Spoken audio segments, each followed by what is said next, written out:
Varahi silks వారి grand festive celebrations పొందండి 10,000 రూపాయలు ఆపై కొనుగోలుపై బంగారు నాణెం ఉచితంగా.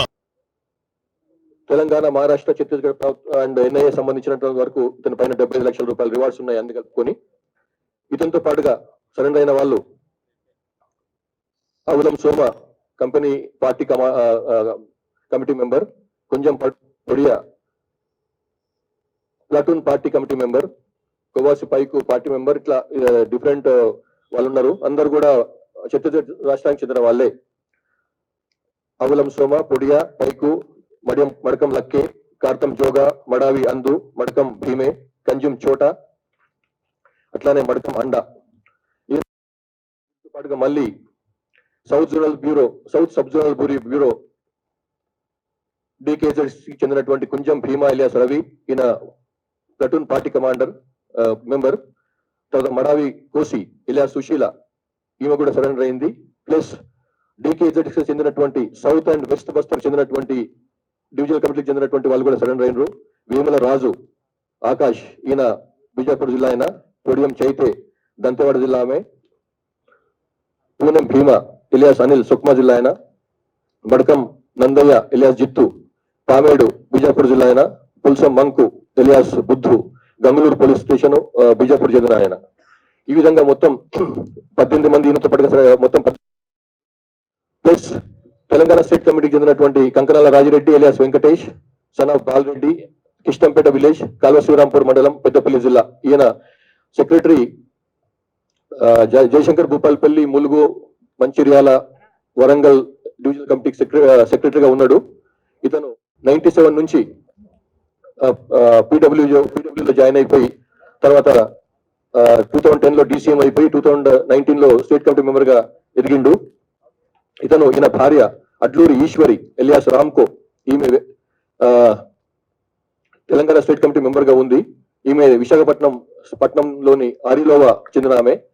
ఈమె డివిజనల్ కమిటీ మెంబర్ ర్యాంక్ లో ఉంది ఈమె. తర్వాత దారా సారయ్య, ఈయన అర్బన్ పార్టీ మెంబరు. ఇతను మన హనుమకొండ హసన్పర్తికి చెందినటువంటి ఆయన, మునిపల్లి గ్రామం. వీళ్ళందరూ కూడా సరెండర్ అయ్యింది ఇప్పుడు వాళ్ళ పోలీసులకు. తర్వాత వీళ్ళు సరెండర్ కావటమే కాకుండా వీళ్ళతో పాటుగా పెద్ద ఎత్తున అధునాతనమైన ఆయుధాలను కూడా తీసుకొచ్చిండ్రు. ఇందులో 2 LMGs ఉన్నాయి. అందులోతో పాటుగా 10 మ్యాగజైన్స్, 22 అమ్యునిషన్స్ ఉన్నాయి. అట్లాగే కోల్ట్ రైఫిల్, అమెరికాలో US లో తయారైనటువంటి కోల్ట్ రైఫిల్ కూడా ఉంది. అందులో ఒక రైఫిల్, 4 మ్యాగజైన్స్ తో పాటుగా 78 రౌండ్స్ కూడా ఉన్నాయి. అట్లాగే Tavor CQB weapon, Israel made, అది క్లోజ్ క్వార్టర్స్ బ్యాటిల్ చెందినటువంటి ఉపయోగించేటువంటి వెపన్, అది టేవర్ వెపన్, ఇజ్రాయెల్ మేడ్. అది ఒకటి దొరికింది అందులో. దాంతో పాటుగా 4 మ్యాగజైన్స్. అట్లాగే 8 AK-47s, 27 మ్యాగజైన్స్, 738 రౌండ్స్ తో పాటుగా 8 AK-47 వెపన్స్ కూడా దొరికినాయి. ఇది ఇంత పెద్ద ఎత్తున దొరకడం చాలా తక్కువ, చాలా అరుదు. 8 AK-47s లభించినాయి, వీళ్ళతో పాటుగా వచ్చినాయి. ఇన్సాస్ వెపన్స్ 10, అందులో 28 మ్యాగజైన్స్, 701 రౌండ్స్. అట్లాగే SLR 8 weapons, 20 magazines and 509 rounds. ఇవి కాకుండా బ్యారెల్ గ్రెనేడ్ లాంచర్ 4, వాటితో పాటుగా 26 రౌండ్స్ కూడా.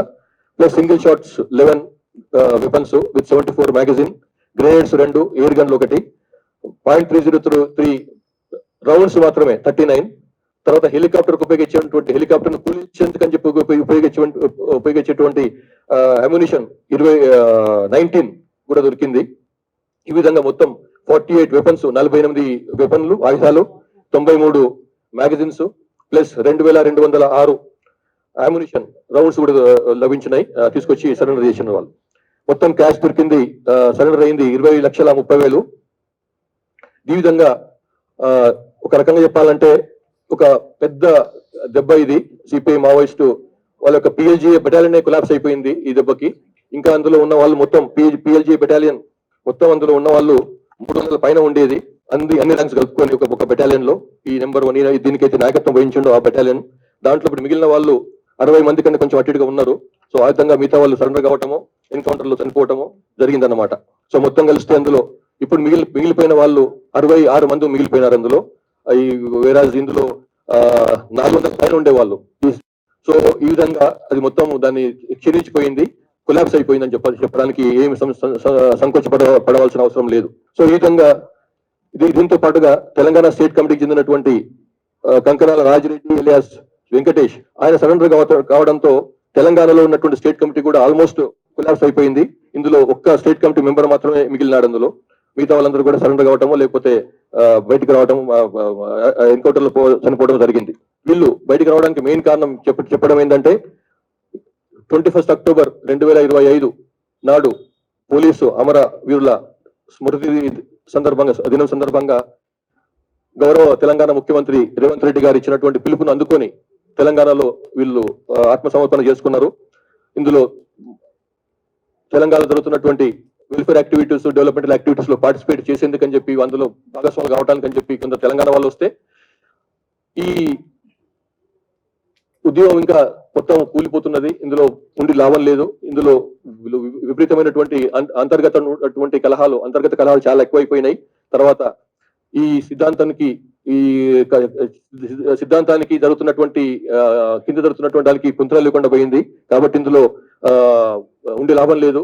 ఆ తర్వాత వాళ్ళకు ఉన్నటువంటి ఆరోగ్యపరమైనటువంటి సమస్యలు, ఫ్యామిలీస్ నుంచి చాలా దూరంగా ఉండటం వల్ల ఎక్కడో పుట్టిన వాళ్ళు ఎక్కడో వాళ్ళు పనిచేసేది ఎక్కడో, కాబట్టి వాళ్ళకు ఆ గ్యాప్ కూడా పెరిగిపోయింది ఫ్యామిలీస్ తోని. కాబట్టి ఇవన్నీ కారణాలతో సరెండర్ అయినారు. ఇందులో రిహాబిలిటేషన్ ప్యాకేజ్ చూస్తే, ఫైనాన్షియల్ బెనిఫిట్స్ తెలంగాణ ప్రభుత్వం ఇచ్చేంత వరకు చూస్తే డివిజనల్ కమిటీ మెంబర్స్ కు అంటే 5 లక్షల రూపాయలు వాళ్ళ పైన వాళ్ళకు రివార్డు ఉంటుంది. కమిటీ మెంబర్ ఏసీఎం కి 4 లక్షల రూపాయల రివార్డు, పార్టీ మెంబర్ కు 1 లక్ష రూపాయల రివార్డు ఉంటుంది. మినిస్టర్ ఆఫ్ హోమ్ అఫేర్స్ ఇచ్చిన గైడ్ లైన్స్ ప్రకారం ఎల్ఎంజీ తో సరెండర్ అయితే 5 లక్షల రూపాయలు, AK-47 తో సరెండర్ అయితే 4 లక్షల రూపాయలు, ఇన్సాస్ తో సరెండర్ అయితే 2 లక్షలు, SLR తో సరెండర్ అయితే 2 లక్షలు, .303 రైఫిల్ తో సరెండర్ అయితే 1 లక్ష రూపాయలు, UBGL తో సరెండర్ అయితే 40,000 రూపాయలు, అట్లాగే 12 బోర్ సింగిల్ గన్ తో రూపాయలు. ఈ విధంగా వీళ్ళకు కేంద్ర ప్రభుత్వం గైడ్ లైన్స్ ఉన్నాయి. ఆ విధంగా వాళ్ళకు అది ఇవ్వడం జరుగుతుంది. ఈ రోజు సరెండర్ అయినటువంటి 20 మంది ఈ మావోయిస్ట్ కార్డుకు సంబంధించి 1,81,90,000 రూపాయల రివార్డ్ అమౌంట్ వాళ్ళందరి పైన కలిసి ఉంది, అందరికి ఉమ్మడిగా. వాటిని వాళ్ళకి సేమ్ అమౌంట్ అందజేస్తాము. ఇంటరిం రిలీఫ్ తక్షణ సహాయం కింద 25,000 రూపాయలు వాళ్ళకి ఒక్కొక్కరికి ఇప్పుడు ఇస్తాము. అట్లాగే ఇందులో చాలా ఈ సరెండర్ చేసుకోవడంలో చాలా బ్రహ్మాండమైన వర్క్ చేసినటువంటి స్పెషల్ ఇంటెలిజెన్స్ బ్రాంచ్ SIB తెలంగాణకు నా అభినందనలు.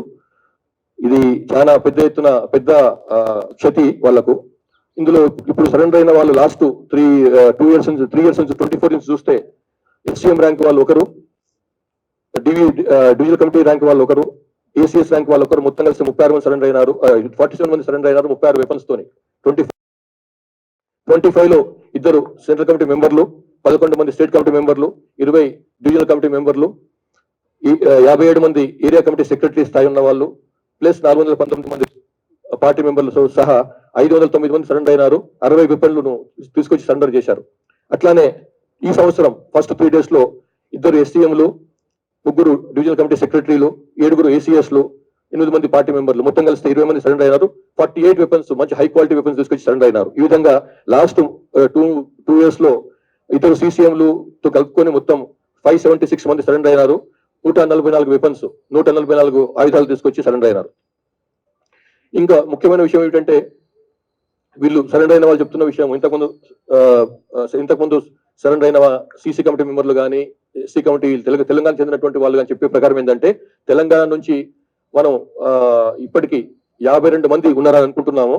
అది కానీ వీళ్ళు చెప్పే ప్రకారం అయితే అది కరెక్ట్ కాదు. ఈ తెలంగాణ నుంచి యాక్చువల్ గా యూజీగా ఉన్న వాళ్ళు, తెలంగాణ రాష్ట్రానికి చెందిన యాక్చువల్ యూజీ ఉన్న వాళ్ళు 17 మంది మాత్రమే. మనం 52 మంది అనుకుంటున్నాము. కానీ ఆ 35 మంది ఎవరైతే మిస్ ఉన్నారో వాళ్ళు ఎప్పటి నుంచో వాళ్ళ జీవోలు వాళ్ళ పేర్లు వస్తున్నాయి. వాళ్ళ గురించి మాట్లాడినప్పుడు వాళ్ళు ఒక కాలంలో పార్టీలో పనిచేశారు, కానీ తర్వాత కాలంలో వాళ్ళు పార్టీ నుంచి బయటకు పోయినరు. వాళ్ళు ఇప్పుడు ఇంకా పార్టీలో లేరు. ఎప్పుడు వాళ్ళ నుంచి బయటకు వెళ్ళిపోయిన వాళ్ళ ఎక్కడో పనిచేసుకుంటున్నారో, లేకపోతే బహుశా ఎన్కౌంటర్ కూడా చనిపోయి ఉండొచ్చు, జార్ఖండ్ లోనో బీహార్ లోనో ఎక్కడనో. సో ఇప్పుడు మాత్రం తెలంగాణ నుంచి 17 మంది మాత్రమే ఉన్నారు.